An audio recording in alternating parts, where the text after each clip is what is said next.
आपण माने प्रत्येक दिन पूजा करुथुबे तेबे आपण मान तो पूजा करूछंती प्रत्येक दिन तो केमिति जानिबे जो आपण पूजा करूछंती आपणकर पूजाटी सफल हैला बोली केमिति जानिबे हमकु केउ सब संकेत मिलिले आमे जानि परिबा जे आमे जो पूजाटी करिछंती सेथिरे भगवान खुशी हिचंती बा से पूजारे भगवान संतुष्ट हिचंती एवं आमकु तार शुभ फल निहाती भाव में मिलिबो कौन से संकेत गुड़िक जानिबा पई भिडियोटी को शेष पर्यंत देखा अनुरोध।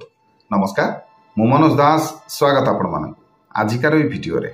तेबे प्रथम संकेत होछि आपण माने बसिकी पूजा करुथबे, आखि बंद करके बसिकी पूजा करुथबे, से समय आपण को गोटे दिव्य सुगंधर अनुभव हम सते जमिति आपण माने एमिति गोटे जगह को चली आछंदी जोठी चारिपटे जमिति खाली सुगंधित फूल अछि सेहि भली आपण को अनुभव हम।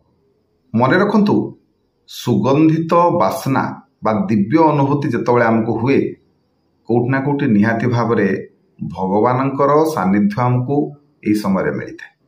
तापरे फूल चढ़ई थिबे से फूलटी खसी पड़िबो। पूजा समय आपण माने जो फूल चढ़ई थिबे से फूल कोठना कोठी खसिबा एहा मध्य एक प्रकार शुभ संकेत। आउ ई फूल खसिबारु आपण माने जानिबे जे आपणकर पूजा भगवान स्वीकार करिसंती। देखिथिबे प्राय समय बहुत जगह मंदिर रे मध्य फूलमाला जेतबेले अर्पण करा जाय बा फूल छड़ा हिथिबो आउ आपण से समय नमस्कार करथिबे बा निजर दुख कथा जणाउथिबे से समय आज्ञामालाटी खसी पड़े बा फूल किछि खसी पड़े आउ नना भी से फूलटी हमको देई थांती। तार कारण कौन कहीं आपणक समय से फूलटी खसी माने आपणकर डाक भगवान पाखरे पहुंची तेणु एभली आपणक सहित घटी जानी रखंतु आपणकर पूजा समय पूजा फूल खसी पड़िबा एहा आपणक पई अति शुभ संकेत। सेहीपरि जो दीप आपण माने जळै थिबे लक्ष्य करिवे बेले बेले एमिति भी हुए दीपटी अचानक भाव रे जोर जळिबो जेतिकी घियो देथिबे सलिता जेमिति देथिबे सेमिति थिबो किंतु जोर रे जळिबाकू लागिबो। मने रखंतु जदि एभली आपणक सहित घटे ताले एहा होची शुभ संकेत। अचानक भाव रे दीप जदि जोर रे जळे ताले निश्चिंत भाव रे आपणक डाक मध्य भगवान शुणिछंती।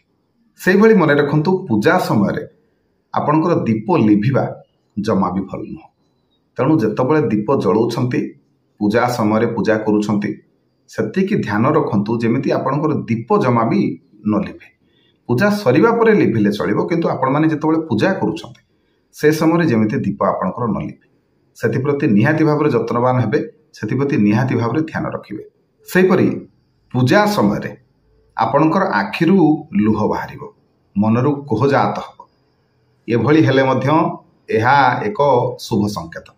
जेतबेले आमे जगन्नाथ को दर्शन करने को जाती कौन मंदिर जाती से समय रे बहुत लोग एभली थिबे आपण माने देखि मथ्य कांदी पकांती से माने निजर कोह को संभाली पारंती नहीं निजर दुख हो सुख हो ताकू जणेबा समय भगवान को से माने कांदी पकई था। तबे निश्चिंत भाव में यह एक प्रकार शुभ संकेत कहीं जितेबाला भक्त आ भगवान मिलन हुए भावर आदान प्रदान हुए से समय मनीष निजको आयत्तरे रखिबा संभव नुहे। भावरे पड़ी भक्त कांदी पकेबा भक्त आखिर लुह गड़िबा किछि बड़ कथा नुह। तबे जदि आपणक सहित भी एभली घटना घटुछि ताले निश्चिंत भाव में यह एक प्रकार शुभ संकेत। सेहीपरि आपण माने पूजा करुथबे पूजा करुथबा समय कौनसी ब्राह्मणंकर आपणक घर को आसीबा हो पूजा करुथबा समय कौनसी अतिथि आसीबा हो पूजा करुथबा समय कौनसी गाई आपणक घर को आसीबा हो पूजा करुथबा समय कौनसी साधु सन्यासींकर आगमन हो किंबा पूजा करुथबा समय कौनसी भिक्षुकर कौनसी गरीब लोक आपन को किसी मागिबा हो एभली जदि आपन सहित घटे ताले जानी रखंतु यह एक प्रकार शुभ संकेत।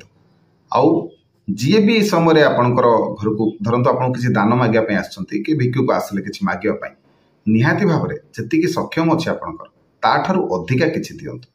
से भली ब्राह्मण जदि आसछंती आपणकर घर को ताले निहाती भाव में तांकर यथेष्ट सम्मान करंतु। साधु सन्यासी आसीछंती तांकर मध्य यथेष्ट सम्मान करंतु यथासंभव यथोचित दान करंतु सम्मान करंतु। सेहीपरि पूजा समय बहुत समय आमको हाई आसी थाए तेबे पूजा समय हाई आसवा एक प्रकार शुभ संकेत। ତେବେ ଏହିସବୁ ସଂକେତ ଯଦି ଆପଣଙ୍କୁ ମିଳୁଛି ତାହେଲେ ଜାଣି ରଖନ୍ତୁ ଯେ ଆପଣଙ୍କର ବର୍ତ୍ତମାନ ଦୁର୍ଦିନ ଶେଷ ହୋଇଯାଇଛି, ସୁଦିନ ଆସିଯାଇଛି। ବର୍ତ୍ତମାନ ଠାରୁ ଆପଣଙ୍କର ସମସ୍ତ କର୍ମରେ ସଫଳତା ଆପଣଙ୍କୁ ପ୍ରାପ୍ତ ହେବ। ଖାସ୍ କରିକି ଆପଣ ଯେଉଁ ପୂଜା କରୁଛନ୍ତି ସେ ପୂଜା ଭଗବାନଙ୍କ ନିକଟରେ ପହଞ୍ଚିଛି, ଆପଣଙ୍କର ପ୍ରାର୍ଥନା ଭଗବାନଙ୍କ ନିକଟରେ ପହଞ୍ଚିଛି ବୋଲି ଆପଣମାନେ ଏହି ସଂକେତରୁ ଜାଣିପାରିବେ। ଯେହେତୁ ଆପଣଙ୍କର ପୂଜା ସ୍ୱୀକାର ହୋଇଛି, ଭଗବାନ ଆପଣଙ୍କ ପୂଜାରେ ସନ୍ତୁଷ୍ଟ ଅଛନ୍ତି, ନିହାତି ଭାବରେ ଆପଣଙ୍କର ମଙ୍ଗଳ ହେବ, ଆପଣଙ୍କର କଲ୍ୟାଣ। ଆଶା କରୁଛି ଆଜିକାର ଏହି ଭିଡ଼ିଓଟି ଆପଣମାନଙ୍କୁ ନିଶ୍ଚୟ ଭଲ ଲାଗିଥିବ। ଯଦି ଭିଡ଼ିଓ ଭଲ ଲାଗିଥାଏ ତାହେଲେ ଭିଡ଼ିଓକୁ ଲାଇକ୍ କରିବେ, ସେୟାର କରିବେ, ଚ୍ୟାନେଲକୁ ସବସ୍କ୍ରାଇବ୍ କରିବାକୁ ଅନୁରୋଧ। ରହିଲି, ଜୟ ଜଗନ୍ନାଥ।